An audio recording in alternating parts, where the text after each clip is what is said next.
story that's, well, only about 40 years old now, but it has already seeded itself in becoming one of New England's strangest legends. It all started April 21st, 1977, here on Farm Street in the town of Dover, Massachusetts.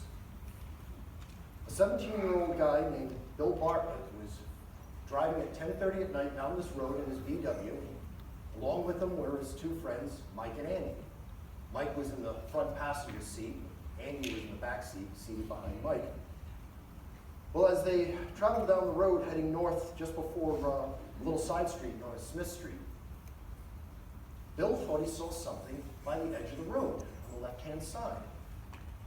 And as he approached it, he wasn't sure what it was. Was it a dog? What kind of animal is this? Well, as he reached this spot in the road, where you see this old farmer's wall, his car headlights illuminated what this thing was. Bill Bartlett could not believe what he was seeing. Right then and there at that moment, his perceptions of reality took a massive tailspin. He couldn't believe that this thing existed. But it was there. He saw it. Well, he headed on by about 35, 40 miles an hour. As he continued down Farm Street, and the moments ticked by, he was shocked that both his friends Mike and Andy hadn't said anything yet. So he finally spoke up and said, "Did you see that?" Mike and Andy were like, "See what?" "I didn't see anything. I was looking out the window. Why? What did you see? Describe it." Well, as Bill Bartlett continued to drive down Farm Street, he did his best to explain to his two friends what he had just seen. He told them that as he approached the wall, he thought it might be a dog, but when his headlights lit it up, you could see that it was no dog. This thing had no fur whatsoever, and he could see no tail.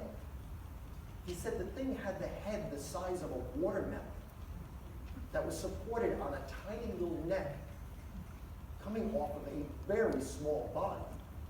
He said the thing had long, spindly arms and legs with big hands and feet, with digits that seemed to wrap around the contours of the rocks in the wall as the thing pulled itself over and looked at it.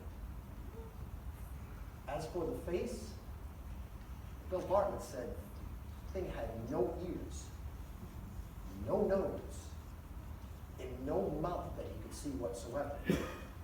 Just two enormous, round, lidless eyes that shone like orange marbles in the car's headlight. He said the skin was even stranger. It sort of was like, well, an exaggerated peach color. And it seemed to have the texture of wet sandpaper. Well, with this, Mike and Andy immediately were like, "Yeah, right, Bull. Turn the car around right now. Let's go back and see your monster." Bill Bartlett didn't want to turn the car around. It took them about a mile down the road to coax him to make a U-turn and go back. And when he got back to this part of the road and he slowed down by the side of the road parallel with the wall, well, Mike and Andy immediately stuck their heads out the window of the VW and started going, "Hey, where are you, creature? Come on out, show yourself." Because as far as they were concerned, Bill was pulling their leg. It was just a joke. That is until they saw just how serious Bill Bartlett was. Bill snapped at them and told them, "Get your heads back in the car, wind up the window." They realized Bill was actually scared. He told them, "I don't know what this thing was.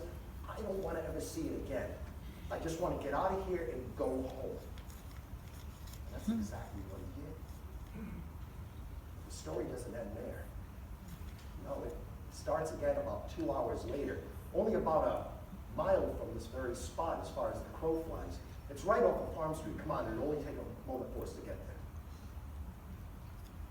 Well, here we are now at Miller Hill Road, which is right off of Farm Street. And it was here, at the end of this road, which goes back about a mile and ends in a cul-de-sac. It was here at 12:30 on that same night that a 15-year-old named John Baxter was walking home from his girlfriend's house.